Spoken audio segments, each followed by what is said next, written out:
देखिए, सबसे पहले तो मैं शिमला वाली घटना की बात करूंगा आपके साथ कि शिमला हमारी राजधानी होते हुए गवर्नर वहाँ पे रहते हैं, मुख्यमंत्री वहाँ पे उनका निवास है, तमाम मंत्री और सचिवालय वहाँ पे है। उनकी नाक के नीचे इतनी बड़ी अवैध मस्जिद का निर्माण हुआ कैसे? सबसे बड़ा सवाल तो ये है। जब 2010 पे कमेटी में उसका केस चला था तो प्रशासन के कौन लोग थे जो उनके साथ मिले हुए थे और क्यों उन पर कोई कार्रवाई नहीं की गई और जो है 4-5 मंजिला जो मस्जिद बनाई गई अवैध रूप से? जब उस पर रोक लगी हुई थी तो कैसे उनकी हिम्मत हुई? कौन लोग इन कामों के पीछे जो साजिश कर रहे हैं, किस तरीके से? अब देखिए, आप राजधानी में अगर ऐसा हो रहा है तो पूरे हिमाचल में किस प्रकार से काम किया जा रहा होगा इलीगल तौर पे? अब जैसे आज देवभूमि जागरण मंच ने अखाड़े की मस्जिद की भी बात रखी है, तो वो भी अवैध रूप से बनाई गई है। टाउन प्लानिंग के उस पर नियम के हिसाब से वो कुछ भी नहीं बना हुआ है, तो क्यों उस पर कार्रवाई नहीं की जा रही है? तो तमाम हिंदू संगठन जो है शिमला के हिंदुओं के साथ भी है और इन मुद्दों के खिलाफ ज़ोर शोर से आवाज़ उठा रहा है और आगे भी उठाएगा। जैसे कि हमने पहले भी अपनी काफ़ी बातों में एसपी साहब से भी बात हुई कि जो ये बाहर से लोग आ रहे हैं, प्रवासी लोग आ रहे हैं, इनका पंजीकरण किया जाए, क्यों नहीं किया जा रहा है? तो प्रशासन की तरफ से ये जवाब आता है कि हम इसमें असमर्थ हैं। अगर कोई सरकार कोई कानून बनाएगी तभी हम इस पर कोई जो है एक्शन लिया जा सकता है। अब उसमें प्रशासन की भी हम एक तरीके से देखा जाए तो अगर कोई पकड़ा जाए तो उसके खिलाफ कोई कानून ही नहीं है। बिना पंजीकरण के कोई पकड़ा जाए ना तो उसको जेल में डाला जा सकता है, ना उस पर कोई फाइन है। इस तरीके का कोई कानून ही नहीं बनाया गया है। तो हमारी सरकार से ये मांग है कि बाहर से लोग आते हैं उनका जो पंजीकरण जो है अनिवार्य किया जाए, इस तरीके का जो कानून बनाया जाए। अगर कोई बिना पंजीकरण के कोई पाया जाता है तो उसके खिलाफ कार्रवाई भी हो, कानूनी कार्रवाई हो। क्योंकि लव जिहाद, लैंड जिहाद, जैसा कि देवभूमि जागरण मंच से क्षिति जी ने भी कहा कि छोटी छोटी बच्चियों को ये लोग गुमराह करते हैं। यहाँ पर जितने भी मार्केट में आप रेडी फड़ी वाले या मार्केट में दुकानें लेकर बैठे हैं, जिन दुकानों का किराया 10,000 है उनका 20,000 दे रहे हैं। कहाँ से वो पैसा आ रहा है, कहाँ से वो फंडिंग आ रही है? क्यों नहीं इस चीज़ पर रोक लगी जा रही है? और हमारे जो स्थानीय लोग हैं उनका जो रोज़गार ख़त्म किया जा रहा है, उनका तो टारगेट ही है कि बाहर से आ रहे हैं और यहाँ पे छोटे छोटे काम धंधे पकड़ के सारे जितने भी मार्केट है उस पर कब्जा करके जो है हमारे स्थानीय लोगों को जो बेरोज़गार किया जाए। जबकि सबसे पहला हक जो है हमारे स्थानीय युवाओं का यहाँ पे है, स्थानीय लोगों का यहाँ पे है, हिमाचल के लोगों का है, ना कि जो बाहर से आ रहे हैं उन लोगों का है। तो इस पे मैं चाहता हूँ कि सरकार थोड़ा ध्यान दे और कड़े कानून बनाए जाएं, जिससे जैसा कि अनिरुद्ध जी ने कहा था, उनकी हम प्रशंसा करते हैं कि उन्होंने बेबाकी से जो अपनी बात जो है विधानसभा के अंदर रखी।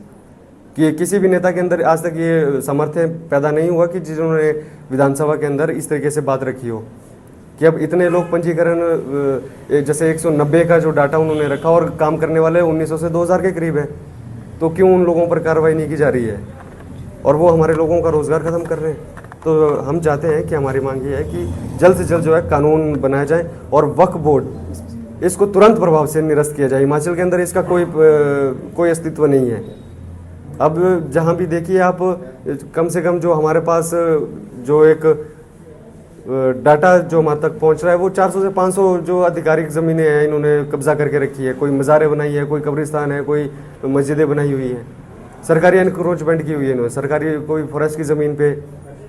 तो इनको तुरंत प्रभाव से हटाया जाए और मतलब बहुत जल्दी जो है ये कार्रवाई की जाए। अंततः नहीं तो हिमाचल प्रदेश की जो स्थिति है वो बहुत गंभीर होने वाली है आने वाले समय। धन्यवाद। सक्रिय जो माफिया है वो हो रहा है। कोविड के बाद ऐसा ध्यान आ रहा है, न्यूज़ के माध्यम से भी मैं सुन रहा था कि लगभग 150 के करीब 150 से 200 मस्जिदें या मज़ारें अवैध बन चुकी हैं अभी तक कोविड के समय में ही। तो इन्होंने कोविड के लॉकडाउन का ऐसा फ़ायदा उठाया। उस टाइम प्रशासन भी और कामों में व्यस्त था, सरकारें भी व्यस्त थी, तो उसका ऐसा फ़ायदा उठाते हुए इन्होंने चुपचाप बहुत ज़्यादा मस्जिदों और मज़ारों का निर्माण किया, जो कि बिल्कुल सरासर गलत है और देवभूमि जागरण मंच उसका सख्त विरोध करता है। और जब तक वो ध्वस्त नहीं होती, देवभूमि जागरण मंच अपना आंदोलन जारी रखेगा। किस तरीके से देखते हैं जो लव जिहाद है, लैंड जिहाद है या रोजगार जिहाद भी इनकी ओर से शुरू कर दिए गए? किस तरीके से जो हिंदू है वो अभी अपना काम नहीं ढंग से कर पा रहा है? इसमें ऐसा है जी, इनका टारगेट लव जिहाद में सबसे पहले इनका टारगेट तो होता है नाबालिग लड़कियां, और इनका पंजीकरण ना होने के कारण इनको ट्रेस किया जा नहीं सकता।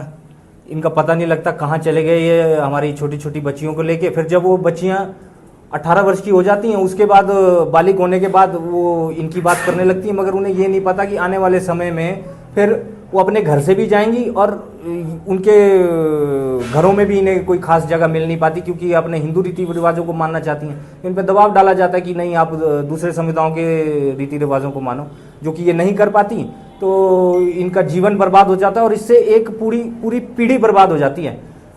लड़की के परिवार वाले भी दुखी और ऐसे हताश रहते हैं, और जो उसका बाई चांस आगे बच्चा हो गया उसका भी अच्छा पालन पोषण नहीं हो पाता, तो उससे एक पूरी जनरेशन खराब हो जाती है इस लव जिहाद के चक्कर में। शिमला में 190 लोग पंजीकृत थे, लेकिन अब मामला सामने आया तो 1900 लोग वहाँ पर निकल कर सामने आए, तो किस तरीके देखते हैं धीरे धीरे जो है अपने पाँव देवभूमि पसार रहे हैं और कितना इससे नुकसान हो? जी, अनिरुद्ध जी ने बड़ा अच्छा स्टैंड लिया, बड़े जोर शोर से विधानसभा में इस मुद्दे को उठाया, और उन्होंने बताया कि उनके क्षेत्र में 190 पंजीकृत हैं, मगर वहाँ पे काम जो कर रहे हैं रेडी फड़ी वाले वो 1900 हैं। तो ये बहुत बड़ा एक शॉर्टकमिंग है सरकार के एंड पे, तो इसे सरकार को जल्द से जल्द ठीक करना चाहिए और एक सख्त कानून लाना चाहिए अवैध ये जो बाहर से लोग आ रहे हैं इनके पंजीकरण के लिए। ये